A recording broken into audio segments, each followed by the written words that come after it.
Hari ini kita berbicara tentang dua kitab sastra yang tertinggal, yaitu Pengkhotbah dan Kidung Agung. Karena saat ini kan kita sudah masuk kepada kitab Nabi Yesaya ya. Jadi nanti hari Kamis kita akan bicara tentang kitab Nabi Yesaya.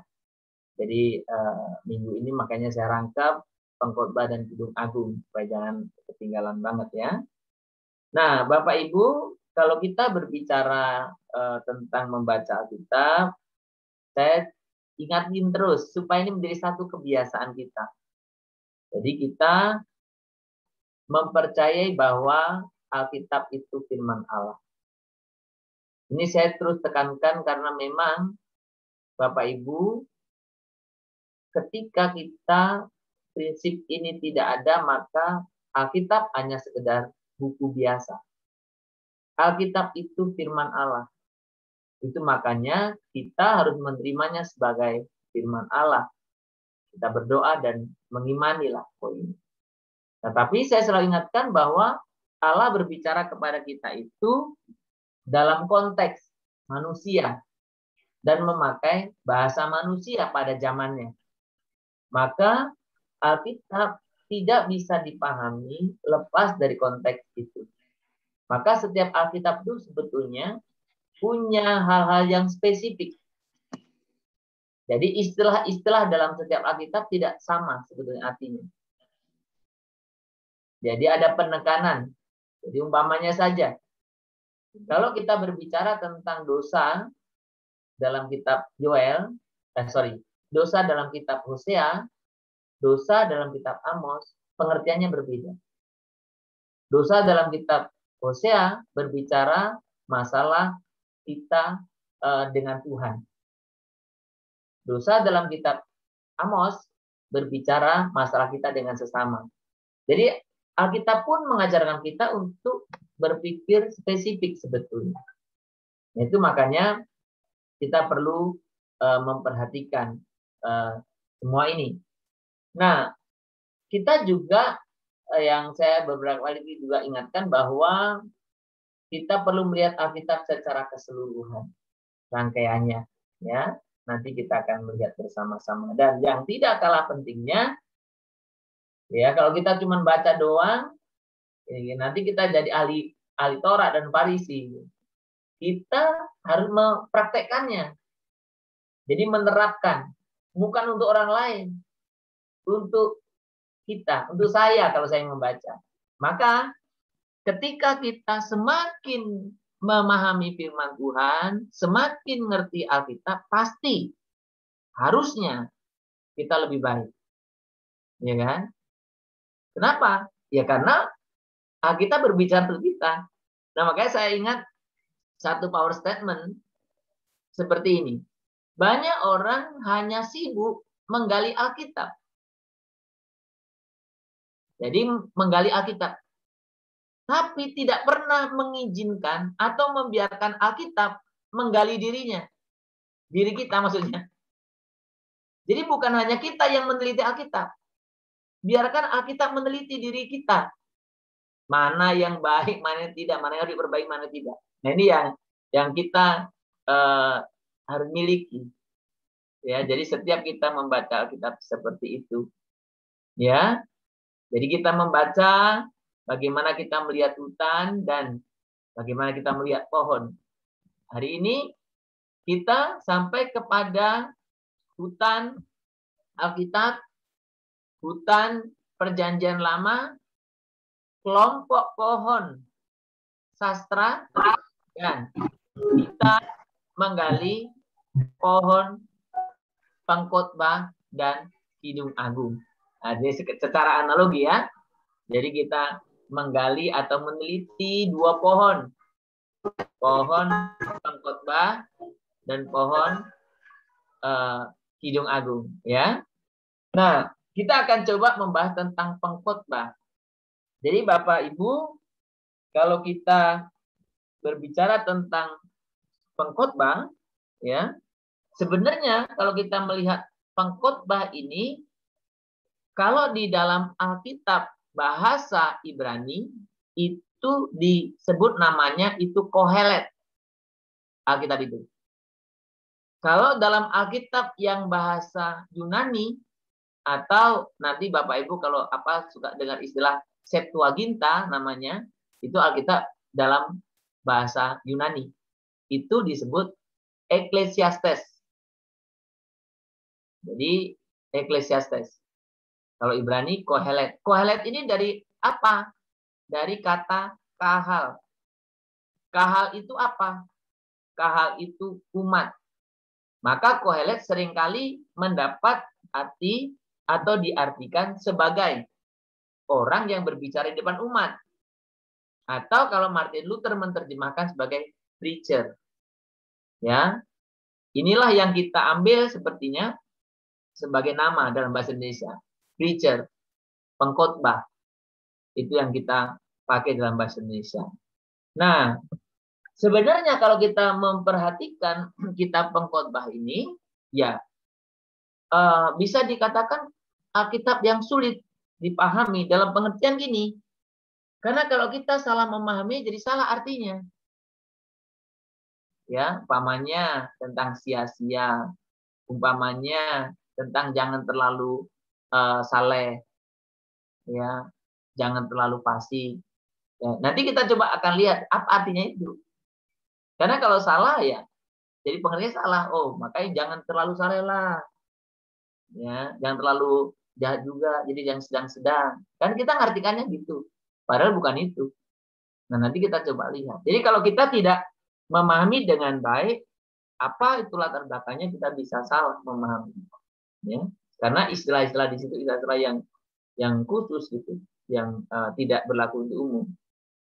Nah, kemarin juga saya katakan bahwa kitab pengkhotbah ini merupakan salah satu dari kelima kitab yang disebut Megillot. Itu kumpulan-kumpulan yang gulungan yang dibaca biasanya dalam momen-momen tertentu, ya. Termasuk pengkhotbah dan juga Kidung Agung. Nah, apa tujuan pengkhotbah? Artinya ditulisnya pengkhotbah pada konteks itu. Nah, sebetulnya kitab pengkhotbah ini ditulis atau Tuhan berikan untuk memberi pegangan.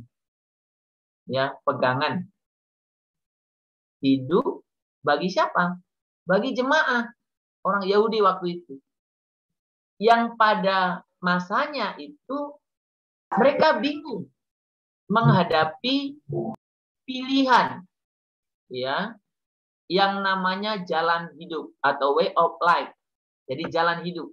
Ada pengajaran yang dominan waktu itu, ya, yang membuat orang bingung. Apa itu pengajaran itu? Nah, nanti kita lihat, ya, apa itu pengajarannya. Dari mana kita tahunya? Dari situasi di mana kitab atau kapan Alkitab itu ditulis. Nah, sebetulnya kalau dilihat dari sisi atau sudut pandang bahasa yang digunakan, ya, dan intelektual penulis itu sangat dipengaruhi filsafat Yunani. Maka bisa diperkirakan itu paling tidak berasal dari abad 3, ya, sebelum Masehi, ya, tentunya. Karena disitulah muncul bangkitnya filsafat-filsafat Yunani dan juga bagaimana ciri khas penulis yang intelektual itu. Nah, makanya dari penentuan tahun ini, nah, kemungkinan juga bahwa kitab ini ditulis di lingkungan Yahudi di Yerusalem. Berarti orang-orang kota, ya, bukan orang-orang biasa. Nah, dilihat dari tahun itu, abad itu, maka diperkirakan tawaran jalan hidup itu, way of life tadi, itu adalah dua aliran filsafat besar yang sangat berpengaruh pada masa itu. Yang namanya ini Epikuros, ya. Sorry, saya perbaiki dulu, ya.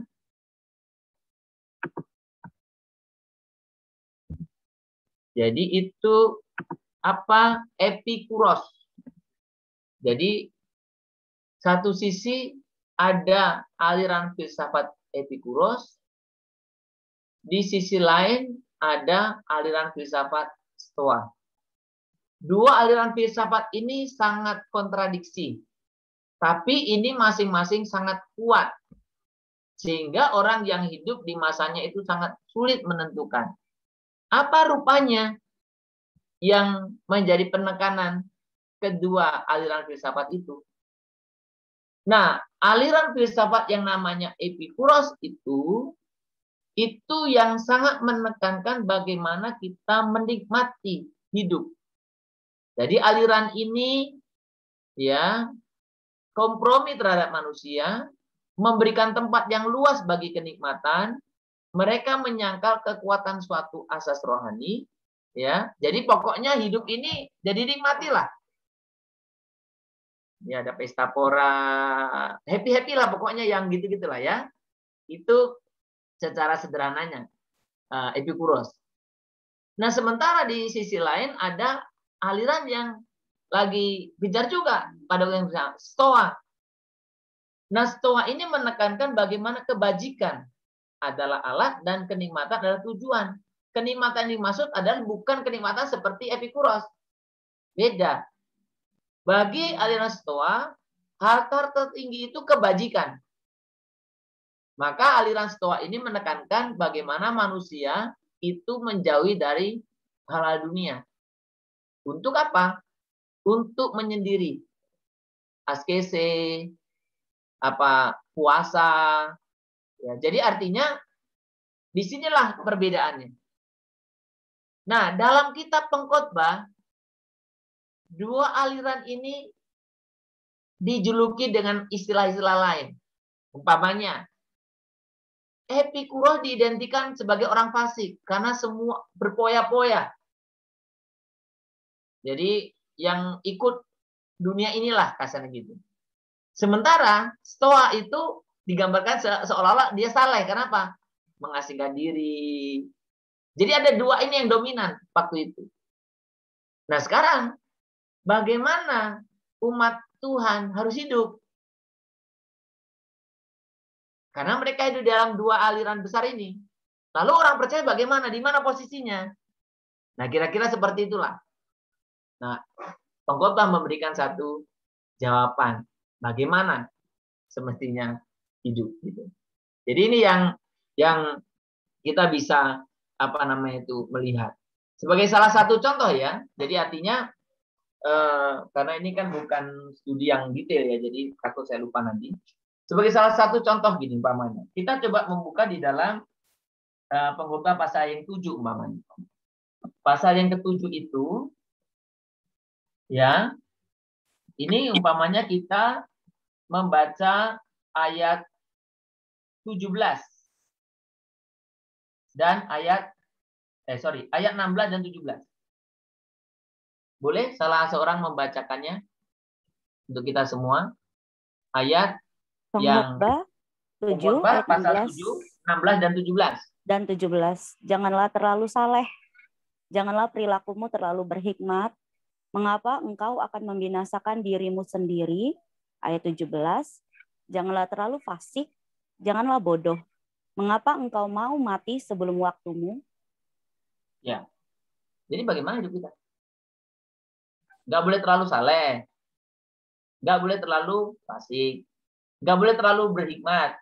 Nggak boleh terlalu bodoh. Jadi bagaimana?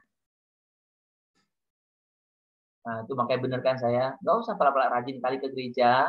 Nggak pala. Karena orang sering kali aplikasinya gitu. Nggak usah lah. Nggak mungkin kita bisa hidup saleh di dunia ini. Kita bolehlah jahat-jahat sedikit. Kan seringkali orang menafsirkan seperti itu. Padahal bukan itu. Bukan itu yang sedang dibahas di sini. Nah, kalau kita nggak ngerti konteksnya, kita dan banyak orang Kristen, saya juga pernah menghadapi pertanyaan ini dari orang muda, menganggapnya gitu. Kan Pak Pendeta ada di Pengkhotbah itu. Kita nggak usah pala-pala saleh kali. Nggak usah pala-pala. Tapi nggak boleh jahat juga. Nggak boleh jahat sekali, nggak boleh saleh sekali. Jadi in between lah. Ya, saleh sedikit, jahat sedikit. Kayak apa itu? Banyak orang mempertanyakan gitu. Sekali lagi, ketika kita tidak memahaminya, seolah-olah seperti itu. Ya, padahal kalau kita ngerti konteks yang tadi saya jelaskan, Berarti orang yang dianggap saleh itu stoa, yang mengasingkan diri itu, yang puasa, menahan dari keinginan dunia itu, ya kan? Sementara yang Epikuros ini orang yang suka pesta, ikuti kesenangan dunia. Nah, pengkhotbah bilang apa? Bagaimana kamu hidup? Jangan seperti Epikuros, jangan seperti stoa. Bagaimana hidupnya? Coba lanjut ayat yang ke-18. Ayat 18 adalah baik kalau engkau memegang yang satu dan juga tidak melepaskan yang lain. Karena orang yang takut akan Allah luput dari kedua-duanya. Perhatikan kan? Jelas kan? Jadi megang satu juga nggak ngabaikan yang lain. Karena toh kita juga perlu menahan diri kan? Di satu sisi kita juga kadang pesta juga kan? Maka orang Kristen, orang percaya tidak, atau kita terluput dari dua-duanya. Itu. Ini contoh kecil aja, maksudnya contoh sederhana untuk kita bisa memahami. Makanya 18 itu jelaskan, tapi orang yang takut akan Allah terluput dari dua-duanya. Jadi pengertian fasik, pengertian saleh dalam konteks ini bukan pengertian yang umum kita pahami. Ya. Jadi jangan samakan nih pengertiannya saleh seperti di kitab Mazmur. Karena kitab Mazmur kan bahagianya orang saleh katanya kan. Nah, itu saleh, memang hidup benar di hadapan Tuhan. Salehnya di sini bukan itu. Ini supaya kita boleh mengerti, ini satu contoh saja. Nah, ada beberapa tesis pengkhotbah ini saya ambilkan dari James Crenshaw ini yang menulis, ada beberapa dia menggali tentang sastra hikmat. Salah satunya dia juga menggali tentang pengkhotbah, ada banyak bukunya ini. Saya ambil tesisnya dia. Apa namanya itu, statement-statement tentang pengkhotbah. Artinya apa-apa sih yang menjadi penekanan? Yang pertama, kalau kita membaca pengkhotbah itu seolah-olah itu kematian menghapuskan segala sesuatu. Ya kan? Makanya pengkhotbah banyak bicara kan bahwa ya lebih bagus di rumah duka daripada di apa namanya itu tempat pesta, ya kan? Jadi kemudian apapun nanti ujungnya akan mati gitu. Jadi nggak ada lagi artinya kalau mati, menghapuskan segala sesuatu. Dan yang kedua, pengkhotbah sebenarnya sangat menekankan bagaimana hikmat manusia itu tidak dapat mencapai tujuannya. Hikmat manusia itu mana yang dimaksud? Tadi, yang saleh dalam pengertian stoa dan fasik dalam pengertian epikuros. Nggak bisa mencapai tujuannya. Jadi orang yang apa istilahnya mengikuti aliran epikuros yang terus pesta pora ya. Sebenarnya pengaruh itu sampai kepada masih zaman Roma loh ya. Maka di Roma itu kan ada orang, kebiasaan orang itu, maaf ya, makan, kemudian dimuntahin, makan lagi, dimuntahin. Karena dia ingin menikmati, makan kan enaknya di mana? Di mulut kan. Kalau sudah ditelan, udah nggak enak lagi kan. Jadi supaya terus bisa makan muntah gitu. Nah itu sampai kayak gitu. Nah tapi kalau kita perhatikan dalam pengkhotbah menunjukkan bahwa hikmat manusia itu nggak bisa mencapai tujuannya. Ya. Nah yang ketiga, kita memperhatikan bagaimana pengkhotbah mengekspresikan bahwa pekerjaan Allah sama sekali tidak dapat diketahui oleh manusia. Jadi nggak ngerti orang. Termasuk ketika berbicara sesuatu di dunia ini nggak ada yang baru dan sebagainya, nggak ngerti orang itu sebetulnya. Jadi apa yang dilakukan Allah itu nggak bisa kita petakan dan nggak bisa semua kita ketahui. Nah ini pengkhotbah menyadari itu ya, dan disampaikan tentu untuk memberikan satu ini. Nah di dalam pengkhotbah ya memuat atau seolah-olah memahami ya dunia ini berputar ya, makanya nggak ada sesuatu yang baru katanya. Ada saatnya ini, ada saatnya ini, ada saatnya ini, ada saatnya ini. Ya, terus berulang-ulang terjadi seperti itu. Ya. Yang kelima, nah bagaimana pengkhotbah juga menghargai kesenangan hidup. Kesenangan yang seperti apa? Ya. Jadi ada juga dimuat di sana. Jadi kira-kira seperti itulah Bapak Ibu pengkhotbah secara sederhana, ya kan? Jadi pemahaman kita untuk memahami pengkhotbah tidak bisa kita pahami secara umum seperti kitab nabi-nabi dan sebagainya. Nggak bisa. Ya. Oke, yang kedua kita mau lihat tentang Kidung Agung. Nah, Kidung Agung ini lebih unik lagi karena banyak orang belum membaca Alkitab yang lain sudah membaca kitab Kidung Agung. Ya kan? Matius belum selesai, Kidung Agung sudah selesai dibacanya. Banyak orang atau ada di antara kita yang belum pernah baca kitab Kidung Agung. Rata-rata biasanya orang, termasuk anak-anak muda, sudah membaca kitab Kidung Agung. Kitab Kidung Agung ini juga seringkali disalah mengerti oleh saudara-saudara kita yang di luar Kristen.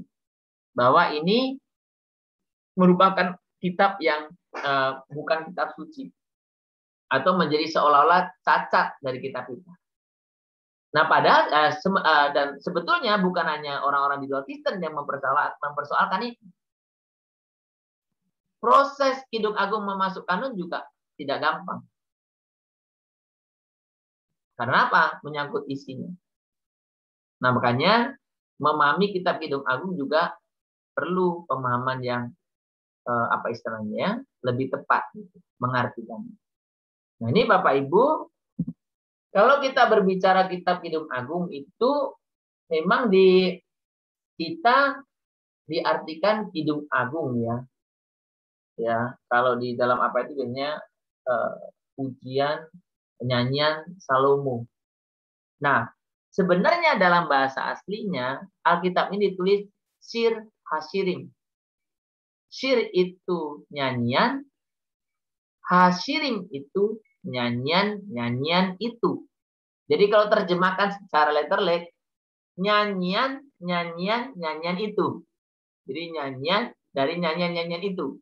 Jadi pokoknya ya agung ya, kita meragumkannya sebagai sesuatu yang agung gitu. Karena nyanyian dari nyanyian itu gitu ya. Jadi istilah di dalam bahasa Ibrani lebih bicara nyanyian. Agungnya nggak ada maksudnya. Kalau kita kan Kidung Agung. Kalau ketika kita lihat isinya kayak gitu, apanya yang agung gitu ya. Padahal kalau di dalam bahasa Ibrani lebih gampang semuanya. Jadi Sir Hashirim. Ya, jadi kalau ada orang anaknya namanya Sir Hashirim, nah, Kidung Agung. Nah, kalau kita lihat di dalam kitab Kidung Agung ini sebetulnya isinya adalah kumpulan lagu cinta bermutu tinggi. Ya, kalau saya orang kampung, saya nggak bisa berpuisi saya. Nggak tahu yang istilah-istilah keren gitu untuk mengungkapkan cinta. Ya kan? Tapi kalau orang yang punya karya sastra tinggi kan mengungkapkan cinta pun bisa macam-macam ya. Maka sebetulnya ungkapan-ungkapan yang ada di dalam ini bukan untuk rakyat jelata. Jadi bukan untuk rakyat jelata. Nah, saya membayangkannya gini. Ketika kita melihat karya seni, apa sih yang kita bisa lihat umpamanya karya seni Avandi lah ya. Yang abstrak ya, Avandi ya. Apa sih bagusnya karya seni Avandi itu? Kalau kita loh yang nggak ngerti loh ya, orang biasa. Kayaknya gitu-gitu, cakar-cakaran ya. Tapi kalau orang yang mengerti ya bagus. Ya kan? Jadi ini karya sastra yang bermutu tinggi. Jadi ya perlu pemahaman yang benar itu. Nah, kalau kita lihat dari isinya juga ini mudah sebetulnya. Kenapa? Ada banyak pengaruh bahasa Aram. Bahasa Aram mulai dipakai atau terlibat dalam mulai dipakai untuk apa namanya itu bahasa-bahasa Alkitab itu abad lebih muda. Makanya sastra seperti apokaliptik, sastra-sastra yang muda itu dipengaruhi ada sedikit bahasa Aram. Ya, maka zaman Yesus kan Yesus sendiri pakai bahasa Aram kan ya sebetulnya. Banyak pakai bahasa Aram. Nah, jadi kira-kira itu. Tapi isinya harus bisa bedakan ya. Bahasa yang dipakai pengaruhnya bahasa Aram, tapi isinya, isi ceritanya itu sebetulnya cerita abad-abad 10 atau 11 sebelum Masehi, masa kerajaan. Kan masa kerajaan Salomo. Isi ceritanya, tapi ditulis dengan bahasa yang lebih mudah. Ya kan? Nah, kalau kita memperhatikan Kidung Agung, bahasa puitis yang sangat tinggi tadi saya katakan mutunya. Nah, kalau saudara memperhatikan, susunannya itu seperti ada pengulangan-pengulangan. Ya, yang saya maksud itu gini. Contoh kita coba baca ya. Boleh yang seorang membaca Kidung Agung 2 ayat 7. Saya karena nggak bisa lihat ya, siapa saja lah ya volunteer ya. Kemudian yang lain 3 ayat 5. Kemudian nanti lain lagi 8 ayat 4. Coba boleh Bapak Ibu volunteer aja. Kidung Agung 2 ayat 7. Siapa saja boleh. Kidung Agung 2 ayat 7. Kusumpahi kamu putri-putri Yerusalem demi kijang-kijang atau demi rusa-rusa betina di padang. Jangan kamu membangkitkan dan menggerakkan cinta sebelum diingininya. Oke, perhatikan, kusumpahi kamu bla bla bla bla, tapi bagian yang kedua, jangan kamu membangkitkan, ya kan? Oke, coba pasal 3 ayat 5, yang lain boleh. Pasal 3 ayat 5. Kusumpahi kamu putri-putri Yerusalem demi kijang-kijang atau demi rusa-rusa betina di padang. Jangan kamu membangkitkan dan menggerakkan cinta sebelum diingininya. Ya, pengulangan ya. Pasal 8 ayat yang keempat. Yuk, yang lain pasal 8 ayat 4. Pasal 8 ayat keempat. Kusumpahi kamu putri-putri Yerusalem, mengapa kamu membangkitkan dan menggerakkan cinta sebelum diingini? Ya, pengulangan ya. Jadi memang ada bentuk-bentuk seperti itu puisinya, susunannya. Nah, kalau kita memperhatikan di dalam Kidung Agung itu, tokohnya itu ada 3. Siapa itu? Seorang pemudi, ya. Kemudian seorang gembala, seorang raja. Jadi ini pemudi yang berbahagia lah, direbutkan oleh gembala dan raja. Nah, saya ingin bertanya, ini kan ada pemudi-pemudi kan? Kalau yang ibu-ibu saya nggak tanya karena sudah dipilih oleh bapak, nggak tanya saya. Yang pemudi-pemudi yang belum, yang masih single, single tunjukkan. Nah, saya bertanya gini, kalaulah Anda sebagai single pemudi, kemudian ada yang memperebutkan di antaramu, yaitu satu seorang gembala, satu seorang raja. Kira-kira pemudi pilih yang mana? Pilihan Anda menentukan loh. Karena ada pemuda-pemuda yang dengar di sini. Ayo pemudi. Ayo, pemudi pilih mana? Ini kan satu pemudi direbutkan seorang gembala dan raja. Nah, pilih mana? Seorang gembala. Hah? Seorang gembala, Pak Pendeta.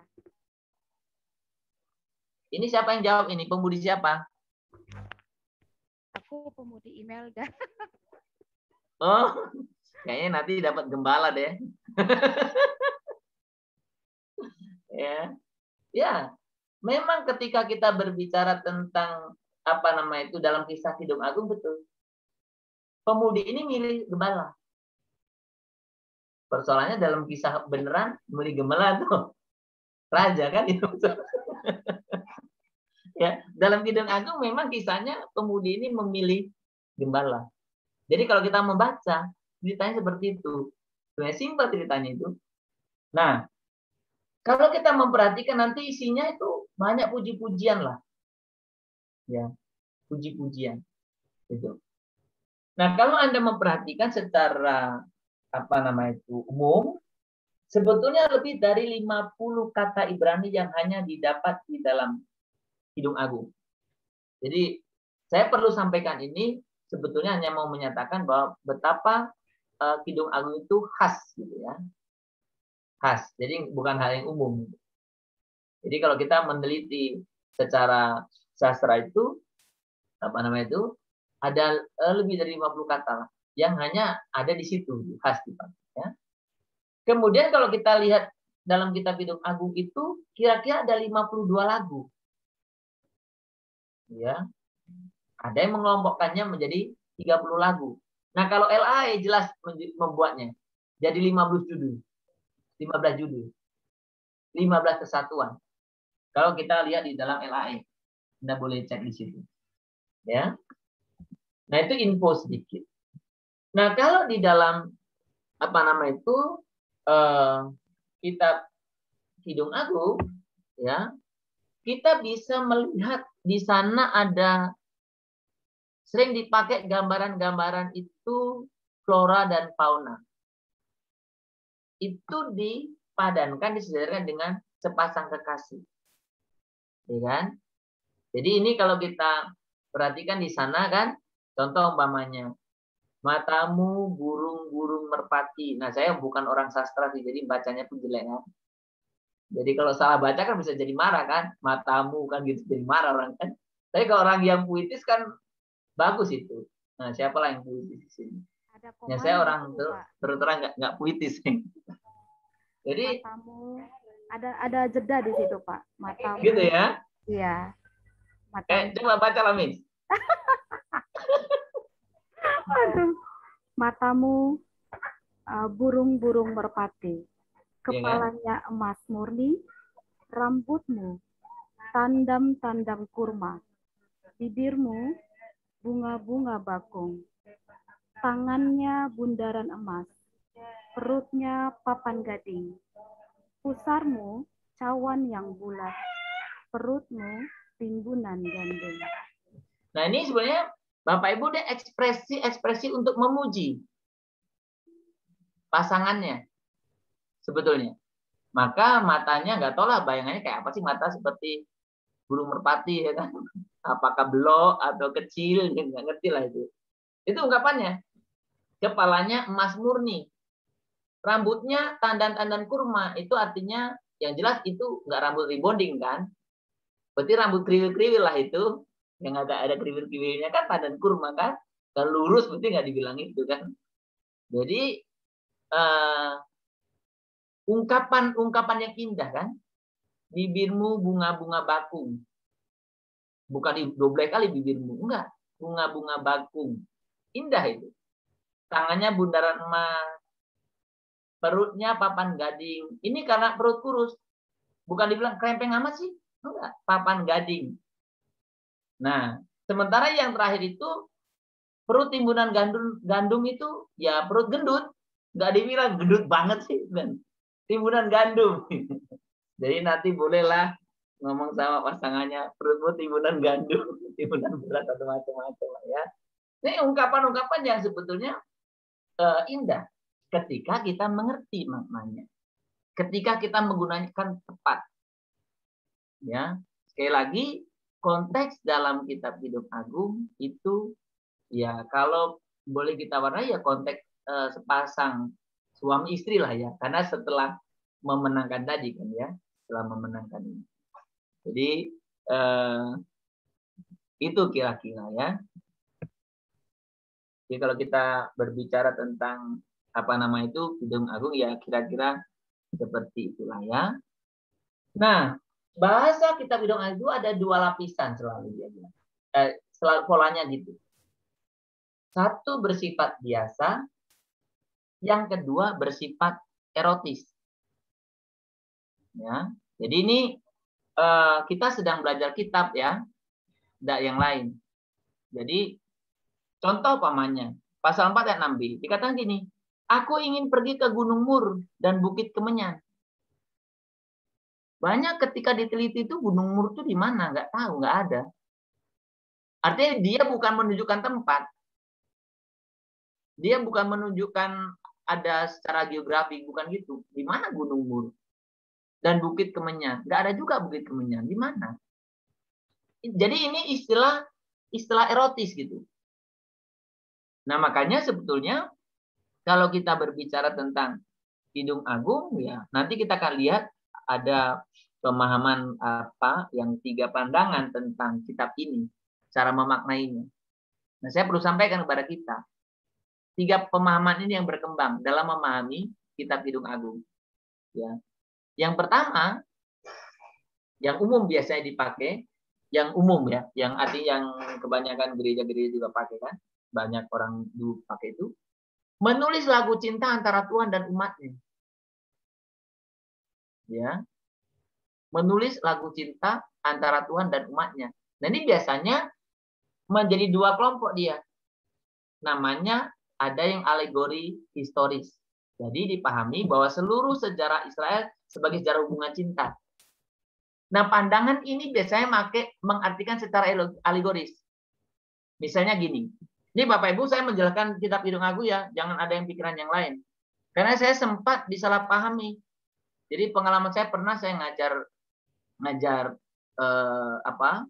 kelas intensif, extension di satu kelas yang mahasiswanya ini semua udah majelis gereja, dan memang kebetulan kebanyakan ibu-ibu yang sudah sudah jauh seperti ibu-ibu yang di sini lah, jadi udah bekerja gitu-gitulah, majelis gereja, bukan gereja metodis.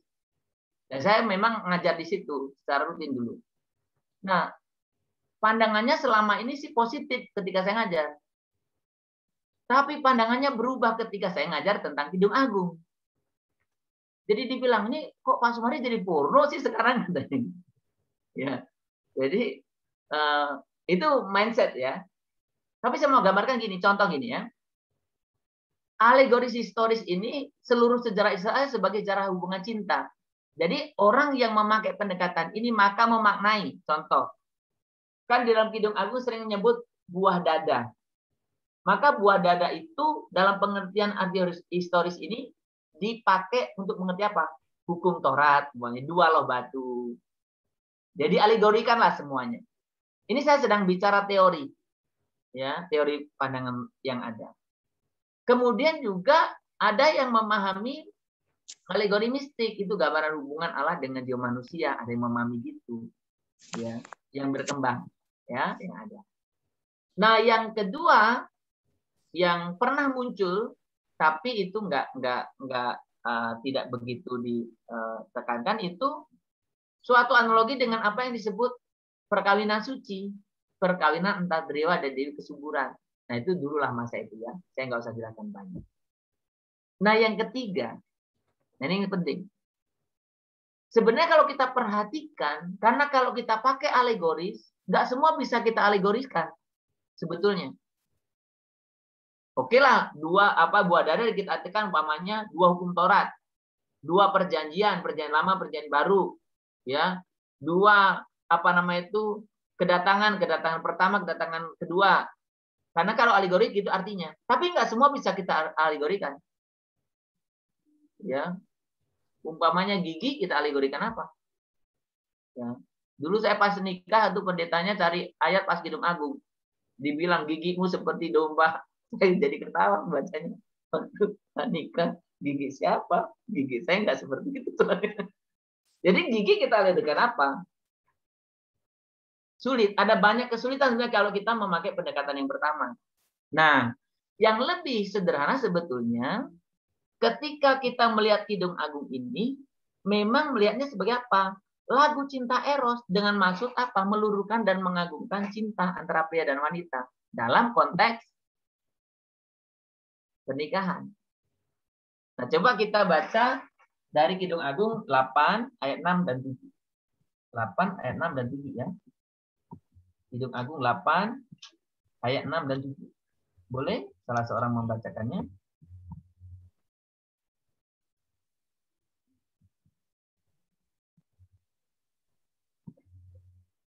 Ya, silakan Bapak Ibu dibaca. Saya tidak bisa lihat semua soalnya. Kalau mau tulis. 8 ayat 6 dan 7. Taruhlah aku seperti materai pada hatimu, seperti materai pada lenganmu, karena cinta kuat seperti maut, kegairahan gigi seperti dunia orang mati, nyalanya adalah nyala api, seperti nyala api Tuhan. Air yang banyak tak dapat memadamkan cinta, sungai-sungai tak dapat menghanyutkannya, sekalipun orang memberi segala harta benda rumahnya, segala harta benda rumahnya untuk cinta, namun ia pasti akan dihina. Ya, jadi ini gambaran yang mulia itu cinta kasih manusia, cinta yang sejati. Nah, jadi ini sebetulnya juga memberikan gambaran bahwa hubungan eros, cinta kasih manusia itu bukan hubungan yang satanik. Karena banyak orang Kristen mempunyai pemahaman seolah-olah orang yang nikah itu lebih berdosa daripada yang tidak menikah. Seolah-olah orang yang tidak menikah itu lebih suci daripada yang menikah. Maka suka bilang kan, aduh, bagus ya itu, pastor tuh nggak menikah, dia suci. Daripada pendeta, nikah lagi. Nggak suci dibilang. Dan kalau kita lihat, seberapa banyak di gereja berbicara tentang hubungan pria wanita? Kan sedikit sekali. Menganggap sebagai sesuatu hal yang tabu. Padahal, ya, itu bukan tabu. Karena Tuhan menciptakan pria wanita. Jadi hubungan pria wanita dalam konteks pernikahan itu indah. Maka yang semestinya membaca kitab Kidung Agung ini adalah orang yang sudah menikah. Jangan lagi pacaran sudah dipuji perutmu seperti timunan gandum, nggak usah lah. Yang sudah suami istri lah, pujilah istrimu perutnya seperti timunan gandum, atau suamimu perutnya seperti apa nama itu timunan gandum, ya kan? Jadi kalau yang belum, enggak, ini bukan konteks itu. Nah, makanya kemarin waktu pengantar, kita buat notes kan, kalau anak-anak yang baca, tolong didampingi, supaya mengerti. Karena kalau enggak, nanti berpikirnya aneh. Ya, anak-anak saya juga bingung pada waktu membaca Alkitab ini, gimana sih? Ya, kita udah dampingi lah ya. Nah, Kidung Agung sebenarnya menyadarkan manusia bahwa hubungan cinta kasih eros juga adalah pemberian Allah. Nah, ini yang kadang-kadang orang lupakan. Hubungan kasih eros itu sendiri suci sebetulnya. Makanya saya pernah tanya gini, orang yang saya bimbing nikah, ada salah satu pertanyaan. Apakah kamu tertarik secara fisik terhadap pasanganmu? Jadi mungkin karena anak ini yang mau nikah ini mungkin rohani banget, dia bilang nggak tertarik. Jadi saya panggil, kamu nggak usah nikah. Lah kalau secara fisik nggak tertarik dengan pasangannya, mau nikah apa? Jadi tertarik dengan pasangan secara fisik itu indah, benar, nggak salah. Jadi jangan nanti yang mau nikah tapi nggak tertarik dengan pasangannya, ya nggak usah nikah saja, orang nggak tertarik. Jadi hubungan kasih eros itu sendiri suci, tidak satanik. Hubungan eros mempunyai tempat yang wajar dalam kehidupan manusia. Nah, maka harus perlu dibimbing, dilatih, diajarkan, ya. Jadi makanya ini sebenarnya pendekatan yang lebih sederhana, ya. Jadi yang kita bisa pahami. Nah, Kidung Agung merupakan ungkapan kekaguman atas sempurnanya manusia ciptaan Allah. Jadi kedua mempelai itu, laki-laki perempuan dalam konteks pernikahan itu saling memuji, ya, dan itu bagus kan? Itu yang Tuhan kehendaki juga. Jadi kira-kira secara sederhana seperti itu, ya Bapak Ibu. Terlepas dari memang bagian-bagian tertentu juga kita bisa artikan bagaimana itu bentuk bagaimana kasih Tuhan kepada kita, bisa juga, ya, karena memang ada beberapa gambaran dalam Alkitab yang mengungkapkan hubungan Allah dengan umat. Salah satu gambaran yang sangat terkenal adalah hubungan Allah dengan umat itu digambarkan dengan hubungan suami istri yang sedang berbulan madu. Yang mau ditekankan sebenarnya ada satu aspek. Suami istri itu mempunyai pengenalan yang dalam dibanding bukan suami istri. Jadi kalau dalam bahasa istilah Alkitab itu, Allah itu mengenal umat dengan seperti pengenalan suami istri. Bahkan lebih dari itu. Maka ada dua istilah yang artinya sama dipakai secara berurutan di dalam menyatakan itu. Biasanya dipakai, ada dua istilah yang mengistilahkan yang sama sebetulnya dalam bahasa Ibrani. Yada itu mengetahui. Da'at juga mengetahui. Tapi ketika mau berbicara hubungan yang saling mengenal, seperti suami istri itu dipakai istilah yada da'at. Jadi tahu-tahu. Jadi artinya pokoknya tahu banget lah gitu ya. Jadi seperti itulah kira-kira.